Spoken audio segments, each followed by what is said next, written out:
Yo, what's going on, Game Leaper? This is EDG, and in this video, we're going to be watching Viper, EDG's Viper play Misfortune. This is an EU West, like Grandmaster Challenger.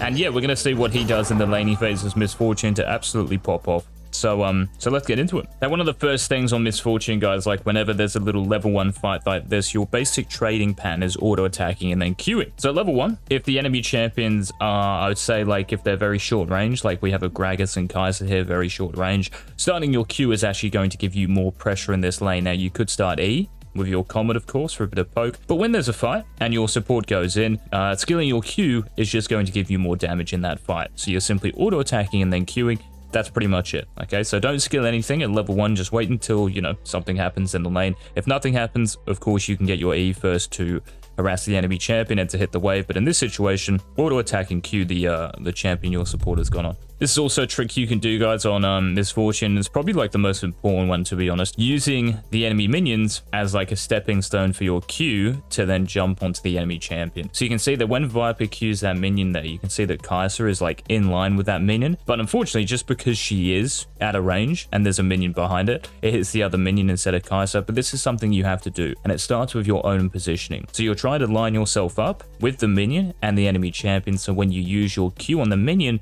it will rebound or, you know, like ricochet onto the enemy champion. But you have to be in kind of like a line to them. It doesn't have to be a direct straight line because your Q's like actual radius is like a cone shape.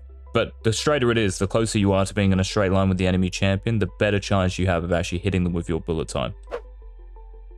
Just like that. So what Viper just did, using that minion and remembering when it hits the minion, guys, or the target you're queuing onto, that ricochet has like a cone radius. It's not directly straight. So even though Kai'Sa is to the left or to the north of that minion Viper just queued on, she's actually still in range. So it's really important to know that it's not just a straight line. So when you click on that minion to ricochet, remember that it is in a cone shape, the ricochet. The enemy champion doesn't have to be directly behind it as long as they're somewhere kind of behind it.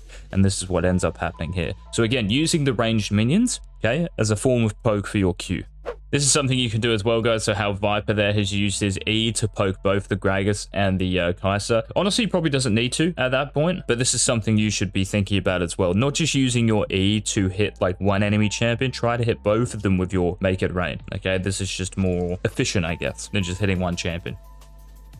Again, that's something you can do as well, guys, just using your Q to poke because your Q has greater range than your auto attacks. So when an enemy champion is in range of your, or is just out of range of your auto attacks, I should say, remember that your Q will still hit them. It's almost like an Aphelios Q with his Infernum. It's actually just got a, you know, like a bigger range than your auto attacks. So when they are in range, okay, of your Q, use your Q.